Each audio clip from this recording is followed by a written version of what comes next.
नमस्कार मित्रों, आप सभी का स्वागत है आपके अपने YouTube चैनल श्लोक शिक्षालय में। आज हम सभी लोग जिस बारे में बात करने वाले हैं वो है आरआरबी, एनटीपीसी और ग्रुप डी के बारे में।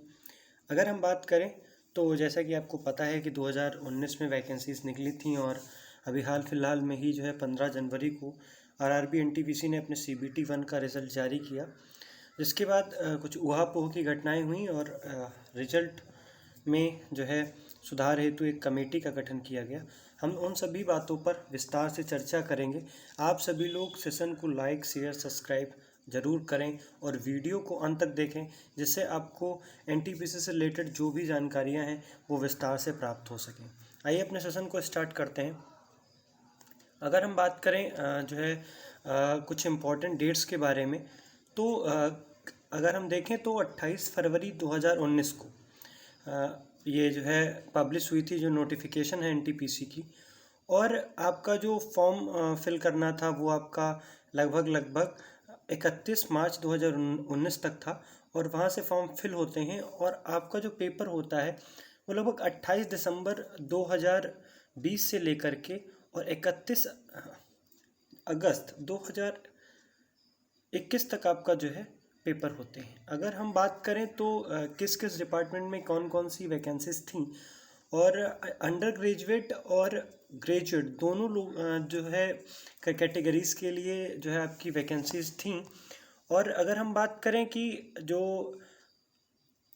अंडर ग्रेजुएट लेवल के लिए जो वैकेंसीज थी वो थी 10,628। इसमें लगभग आपका junior clerk cum typist, accounts clerk cum typist, junior time keeper, train clerk या कमर्शियल कम टिकट क्लर्क की अगर जो थी, ये पांचों वैकेंसीज आपकी जो लेवल 2 और लेवल 3 से ये कम्युनिकेट करती थी, ये अंडर ग्रेजुएट से थी। और ग्रेजुएट में अगर देखें तो 8 टाइप की थी total: traffic assistant, goods guard, senior commercial cum typist clerk या senior clerk cum typist, junior accounts assistant cum typist,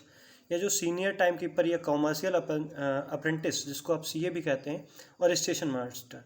तो इन सभी कुल मिलाकर के आपकी 24,649 लगभग आपकी ये वैकेंसीज निकाली गई थी रेलवेज़ के द्वारा। और अगर हम आगे बात करें तो इसका जो एग्जामिनेशन है वो किस बिहाफ पे हुआ था, तो ये कंप्यूटर बेस्ड टेस्ट के बिहाफ पे ये पेपर लिए गए थे। और इसमें आपका अगर हम सिलेबस की बात करें तो टोटल आपके 100 क्वेश्चंस आने थे, और 40 क्वेश्चन आपके जनरल अवेयरनेस से, और 30 क्वेश्चंस आपके लगभग मैथमेटिक्स के, और 30 क्वेश्चंस आपके रीजनिंग से थे, और आपको 90 मिनट्स मिलना था। और अगर वहीं पर अगर हम CBT 2 की बात करें तो CBT 2 में आपका जो GS और GA अगर हम बात करें तो GA का आपका जो पोर्शन रहेगा वो रहेगा लगभग 50 मार्क्स का, और अगर हम मैथ्स की बात करें तो वो रहेगा लगभग आपका 35 मार्क्स का, और अगर हम बात करें कि रीजनिंग का, ये भी रहेगा आपका 35 मार्क्स का, मतलब 120 क्वेश्चंस आपके आएंगे और आपको 90 मिनट्स ही दिए जाएंगे। तो अगर हम बात करें तो इस प्रकार से CBT 1 और CBT 2 के लिए सिलेबस डिक्लेयर किया गया था। अगर हम बात करें तो जब एग्ज़ामिनेशन कंप्लीट हुआ, आपका देखें अगर यहाँ पे लिखा हुआ है कि 28 दिसंबर 2020 को ये आपका पेपर स्टार्ट हुए थे। ये देखिए ऊपर लिखा हुआ है 28 दिसंबर 2020 को पेपर आपके स्टार्ट हुए, और 31 जुलाई 2021 को, क्षमा चाहिए मैंने पहले 31 अगस्त बोला, 31 जुलाई 2021 तक एनटीपीसी के पेपर कराए गए थे। और इसके जो रिज़ल्ट था वो 15 जनवरी 2022 को घोषित किया गया था। और जो CBT 2 था, CBT 2 का जो आपका एग्ज़ाम था वो देखिए 14 से लेकर 28 फरवरी तक आपका टेंटेटिव डेट्स थी वो डिक्लेयर की गई थी। लेकिन उसी के बाद क्या होता है कि चीज़ें काफ़ी ज़्यादा बिगड़ जाती हैं। और अगर हम बात करें तो लगभग इसमें जो पूरी की पूरी बातें निकल के आई कि लगभग जो आपका 15 जनवरी को जो रिज़ल्ट जारी किया गया उसमें 20 गुना छात्रों को बुलाना था, और 20 गुना छात्रों को ऐसा कहा गया कुछ कोचिंग संस्थानों के द्वारा कि नहीं बुलाया गया है। और ऐसा इसमें प्रतीत हुआ क्योंकि जो इन्होंने मेरिट जारी की वो मेरिट आपकी अगर हम बात करें तो कैटेगरी वाइज जो है लेवल वाइज 20 टाइम्स जो है इन्होंने उसको कैटेगराइज किया, और वो कैंडिडेट्स ना होकर के आपका रोल नंबर वाइज था कि रोल नंबर्स को 20 टाइम्स काउंट कर दिया गया। जिसके भी आप पर अगर हम बात करें तो आगे काफ़ी ज़्यादा इसमें जो है घटनाएं सामने देखने को मिली और छात्रों के द्वारा विशाल प्रदर्शन किया गया, चाहे वो आपका पटना में देखा जाए, पटना में देखा गया, और आपका जो है प्रयागराज में देखा गया, या आपके जो है ये स्टेशंस में काफ़ी ज़्यादा जो है भीड़ हुई और इसमें काफ़ी ज़्यादा बवाल हुआ छात्रों के द्वारा अपनी मांगें रखी गई, और जिनका जो है रेजोल्यूशन निकालने के लिए जो हमारे माननीय रेल मंत्री हैं उन्होंने जो है एक कमेटी का गठन किया, और उस कमेटी का जो गठन हुआ उसको जो लीड कर रहे थे, जो चेयरपर्सन थे वो थे जो है श्री दीपक पीटर जी, और उनके साथ में 3 मेंबर और थे, राजीव गांधी और श्री आदित्य कुमार, श्री जगदीश अलगर और श्री मुकेश गुप्ता। इन 5 लोगों की एक कमेटी बनाई गई और 3 हफ्ते के लिए जो है ये कहा गया कि लगभग 16 फरवरी 2022 तक आपके जो भी क्वेश्चंस हैं, आपकी जो भी क्वेरीज हैं, या आप जो भी जो है अपना एक सजेशन है वो देना चाहते हैं, तो रेलवेज़ के द्वारा एक RRB कमेटी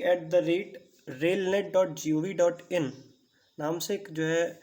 वेबसाइट बनाई गई, और वहाँ से सारे सजेशंस RRB के द्वारा ले लिए गए। अब जो है आज 3 मार्च है और कल 4 मार्च है। बहुत बड़ा प्रश्न विद्यार्थियों के मन में बना हुआ है कि कल 4 मार्च को क्या RRB जो है करने वाला है, या RRB के द्वारा कौन से डिसीज़न लिए जाने हैं, और क्या क्या ऐसी चीज़ें होंगी जो कल विद्यार्थियों के सामने आएंगी। तो आइए हम चर्चा करते हैं इस पर कि आखिर क्या क्या हो सकता है, या कमेटी के द्वारा क्या क्या सुझाव दिए जा सकते हैं, क्या रिजल्ट रद्द होगा या कोई नया रास्ता अपनाएगी कमेटी। तो पहला प्रश्न जो अगर हम लोग के सामने आया तो ये आया, क्या रिजल्ट रद्द होगा। तो रिजल्ट रद्द होने की बातें अगर देखी जाए तो काफ़ी हद तक ऐसा माननीय रेल मंत्री के द्वारा कहा गया था कि जिन विद्यार्थियों को पास किया गया है, या जो विद्यार्थी किसी कारणवश रह गए हैं, तो उन सभी को ध्यान में रखते हुए कमेटी अपने निर्णय पर पहुंचेगी, और रिजल्ट रद्द होने के लिए कोई भी संकेत नहीं दिया गया था, और अभी इस पर ही कहा भी नहीं जा सकता है कि कमेटी रिजल्ट रद्द करेगी, क्योंकि किसी ना कोई नकारात्मक समाधान की ओर पहुंचने से बेहतर किसी सकारात्मक समाधान की तरफ कमेटी जरूर आगे बढ़ना चाहेगी। और एक क्वेश्चन और आया कि पुराना ही रिजल्ट मान लिया जाएगा और आगे की प्रक्रिया प्रारंभ हो जाएगी। ऐसा भी संभव है कि पुराना ही रिजल्ट मान लिया जाएगा कि जो रिजल्ट अभी 15 जनवरी को घोषित किया गया था वही रिजल्ट मान लिया जाएगा, या इसमें भी कोई जो है कोई दिक्कत आएगी, या ऐसा कुछ होगा जो कि पुराने जो स्टूडेंट जिन्होंने पास किया उन्होंने क्वेश्चन पूछा है। तो अभी इस पर संशय की जो है बात बनी हुई है कि अभी इस पर कोई ज़्यादा टिप्पणी नहीं की जा सकती है। हाल फिलहाल में अगर बात करें तो बिल्कुल ये चीज़ें समझ में आ भी रही हैं, जैसा कि नज़रिया रहा है। बार बार उन्होंने अपने जो छात्र थे, जो टीचर्स थे, उनको RRB के जो हेडक्वार्टर्स थे वहाँ पर बुलाया गया, उनसे पूछा गया, तो इनमें लगातार समाधान की प्रक्रियाएं जारी हैं, और कल उनका जो रिज़ल्ट है वो आपके सामने होगा। और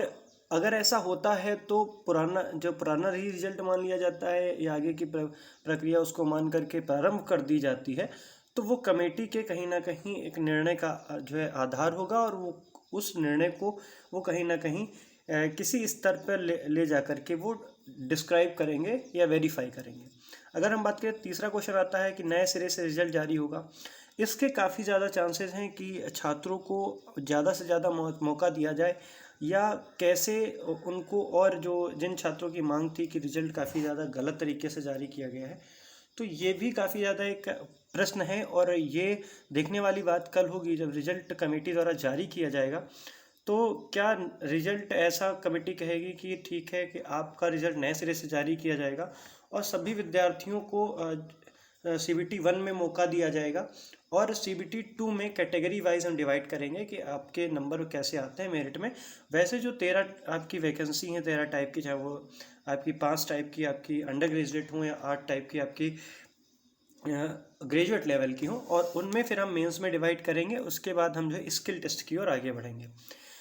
क्या परीक्षा रद्द होगी? जो CBT 1 परीक्षा हुई है, क्या उसको रद्द किया जाएगा?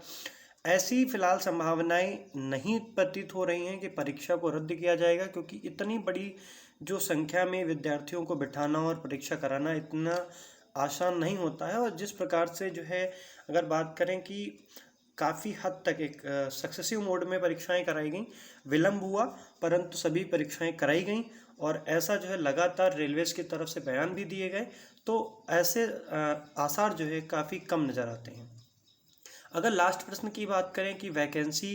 ही निरस्त हो जाएंगी, तो वैकेंसी निरस्त होने की ओर अगर हम बात करें तो ऐसा हो भी सकता है और ऐसा नहीं भी हो सकता है, क्योंकि कोई भी जो गवर्नमेंट है या कोई भी मंत्रालय है वो ये नहीं चाहेगा कि उसकी रेपुटेशन पर प्रश्न चिन्ह उठे। तो इसके भी काफ़ी ज़्यादा चांसेस नहीं प्रतीत होते हैं। फिलहाल आप जो है कल समस्त जानकारी आपको पूरी तरीके से, जो अभी सभी जो प्रश्नों पर लेकिन किंतु परंतु के प्रश्न चिन्ह लगे हुए हैं, ये सभी लेकिन किंतु परंतु के जो प्रश्न चिन्ह हैं वो कल निराधार होते हैं या उनका बिल्कुल सटीक चीज़ें होती हैं, उन पर कल पूरी तरीके से स्पष्ट जो है दर्पण की तरह चीज़ें साफ हो जाएंगी और बिल्कुल सब कुछ आपको साफ दिखाई पड़ेगा। और अगर हम आगे बात करें RRC ग्रुप डी के पेपर कब तक होंगे, तो RRC ग्रुप डी के पेपर आप सभी को पता है कि 23 फरवरी से होने वाले थे, लेकिन अचानक से जो है RRC ग्रुप डी की तरफ से एक मेल आता है और एक नोटिफिकेशन जारी किया जाता है कि इसमें सिर्फ CBT 1 होता है, और फिर उसके बाद फिजिकल के लिए बुलाया जाता है, और इसमें आता है कि CBT 1 के साथ में CBT 2 भी किया जाएगा। CBT 1 के साथ में CBT 1 को भी एक बार जो है ऐड किया गया, और उसमें कहा गया कि जो है CBT 1 भी लिया जाएगा, जिसके कारण उसकी वजह से भी बच्चों ने जो है इस पर काफ़ी ज़्यादा अपना विरोध दर्ज कराया है। तो क्या कल इस पर एक प्रश्न इस पर भी आया कि क्या कल जो है ग्रुप डी के पेपर जो इसको लेकर कुछ ऐसे क्वेश्चंस थे, तो उनका भी क्या इस पर चर्चा कमेटी के द्वारा की जाएगी? तो ऐसा माना जा रहा है कि दोनों ही परीक्षाओं की जो कमेटियां बनाई गई थी, या दोनों ही परीक्षाओं की एक सम्मिलित एक यूनिट के रूप में बनाया गया था कमेटी को। तो कमेटी कल जब अपनी रिपोर्ट आप सबको या हमारे सबके समक्ष प्रस्तुत करेगी, तो कहीं ना कहीं दोनों पक्षों को साथ में रखते हुए और जहाँ तक सकारात्मक पक्षों की ओर ले जा करके इसको समाधान ले जाने की और कोशिश करेगी। आप सभी लोगों को सेशन कैसा लगा, आप सभी लोग कमेंट में ज़रूर बताएं, और सेशन को लाइक करें, शेयर करें, सब्सक्राइब करें और चैनल के टच में बने रहें। आप सभी का बहुत बहुत धन्यवाद। जय हिंद, जय भारत।